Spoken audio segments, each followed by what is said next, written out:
Hello YouTube, Zohair here, and today we'll be doing a small to-do video, like how to video. So as all of you know, I do most of the servicing work and also most of the mod work on my bike at my home with the help of friends or sometimes all alone, all the maintenance work and all. So I thought, why not share some information and give this kind of video also a go if it helps any of you people. So today we'll be learning how to change the spark plugs of 2014 Kawasaki ER6N. Procedure is somewhat same for the Ninja 650 and the ER6N. Only the Ninja 650 has some extra fairings which you'll have to take off, but I'm pretty much sure you can find the tutorial for that somewhere on the internet as well. And with this video I'll also show you, because we'll be removing the tank and as well as the airbox, so I can also show you how to clean your air filter or to remove your air filter. So first things first, you need to have your toolbox ready. I'll mention the tools needed in the description. So firstly, you need to take off the seats. I've already taken off the rear piece, so you just slide this and both the seats out in a safe place. As you can see, the wiring down here is a mess because I kind of have a lot of wiring going on the bike. And the next part we'll have to remove is the fuel tank. So for removing the fuel tank, firstly you need to disconnect these two hoses here. So there's a small blue kind of marking here and on the pipe as well, so that is where the pipe goes in. So that's how you can match, not get confused between the two. So you just pull these off nice and easy, and then you have one small bolt here, followed by, first we need to remove the front mini fairing. So there are two Allen keys for that, the two Allen key hex bolts. One is here, one is that side.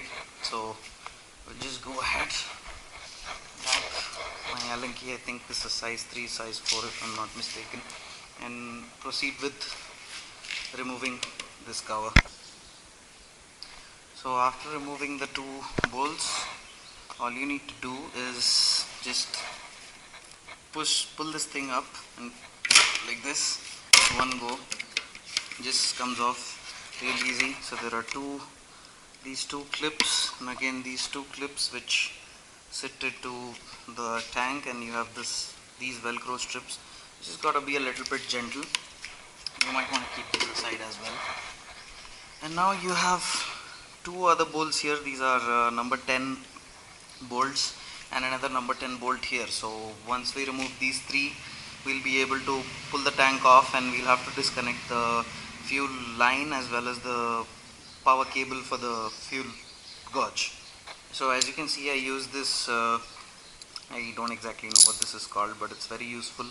It has a longer thing as well to reach the tough bolts, so you might want to start loosening up your bolts. So it's anti-clockwise if you want to loosen it.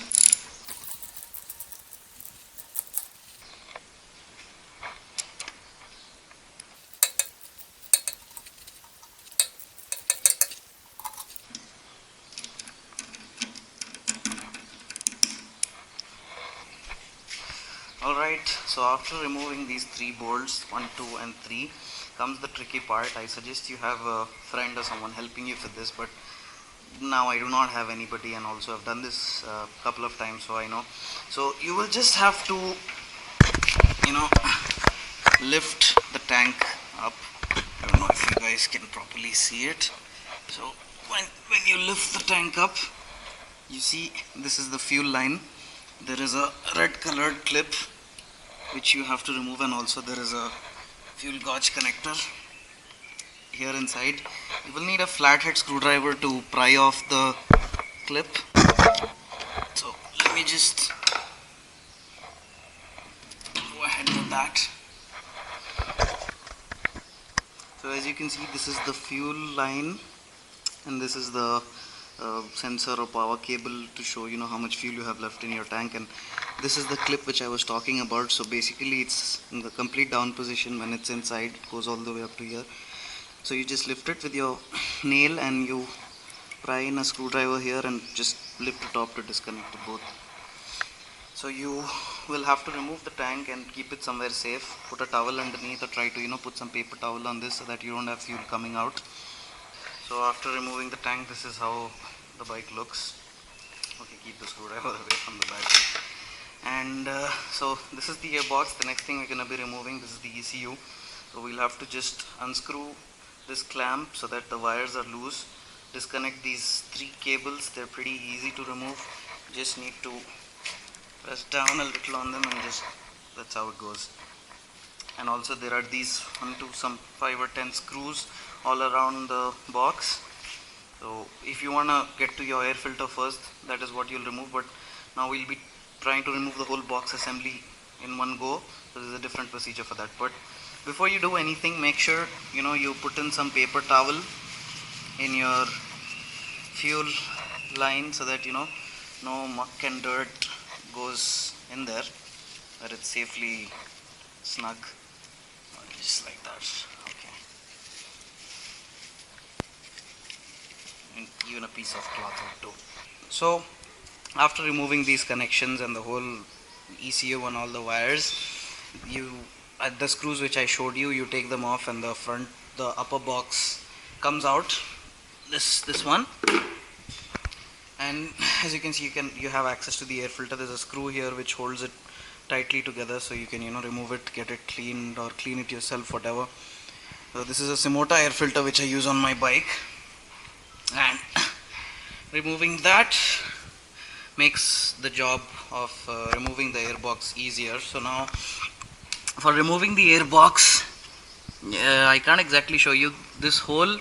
Through this hole there is a small 3 mil Allen key bolt, the hex bolt, which you'll have to loosen a little bit. So a normal Allen key won't go. You need a longer one with a T handle, which can go all the way in straight, and you do 5-6 turns, loosen it a bit and lift up the airbox. That's how it lifts up.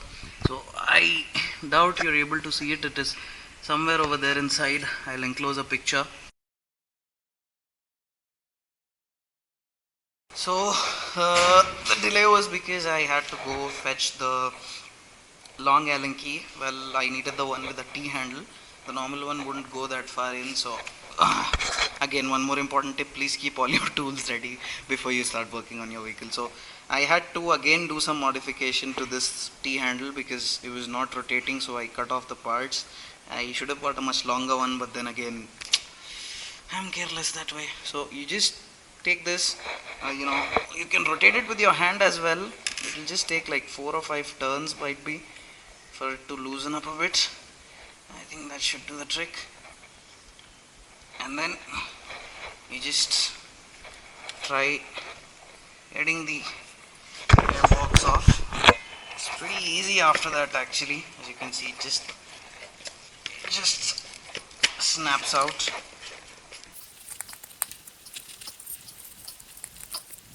Again, as you can see, those are our throttle butterflies. That's where the spark plugs are located. And if you see, there are this one hose. This one is for the extra oil to drain. My dog is taking a nap. And there's one more here, and there's one more here. So they are here and here respectively. This will be a bit easier to put on, but this, I believe it's gonna give you a fight when you put it on, but let's see. So what you better do is take some paper towel. Alright, so once you put the paper towel, it's only a matter of unclipping the things. Just pretty tight.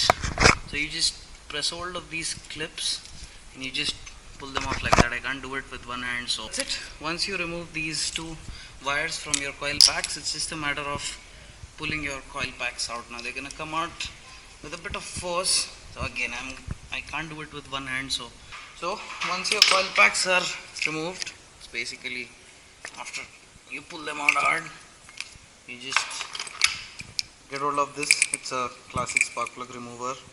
I didn't get one with my toolkit, or maybe I did, I didn't check it. So you just need to stick it in, and then it's just a matter of loosening your spark plug and taking it out and putting the new ones in. So for the Ninja 650 and ER6N 2012 onwards, you have this CR9EIA9 laser iridium spark plug, and these are pre-gapped from the factory, like wherever they're made. They're made in Japan, so you don't have to worry about gapping them or anything. So it's just a matter of removing the old spark plugs and putting in the new ones, which I will go ahead and do. So as you can see, this is how a burnt spark plug looks. So it's very much an indication that your spark plug is fucked, and I was supposed to change them at like 14,000 kilometers, but I was not aware, so I've ridden like 14,000 kilometers with the same set of spark plugs. So they're very much fucked in my opinion. So let's go ahead, and these are the old spark plugs. Let's go ahead and show you the new ones, which we are going to install in a moment. These are the new ones, pre-gapped from the factory, as you can see. Bloody clean. That's about it. After putting your newer plugs back in, you just need to, put your longer finger inside and see if they're perfectly straight and into the slot, and you just put this thing in, tighten it up, and it should go smoothly almost till the last thread. You should be able to tighten it with your hand, like I'm able to do right here. That's an indication that your plug is sitting correctly. If it's hard, then you just pull it back and recheck it and reinstall it, because that might be an indication that you're installing it in the wrong way. So once it's tightened, that's it.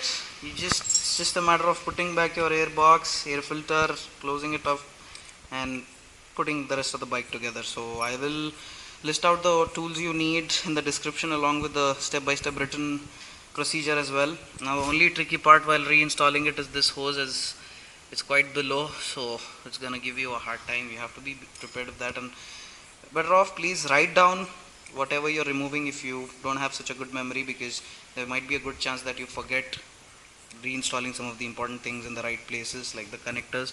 The connectors, they are indicated, I believe, so as to which one goes to which one. Yeah, it's 1 and 2. So I guess that's about it.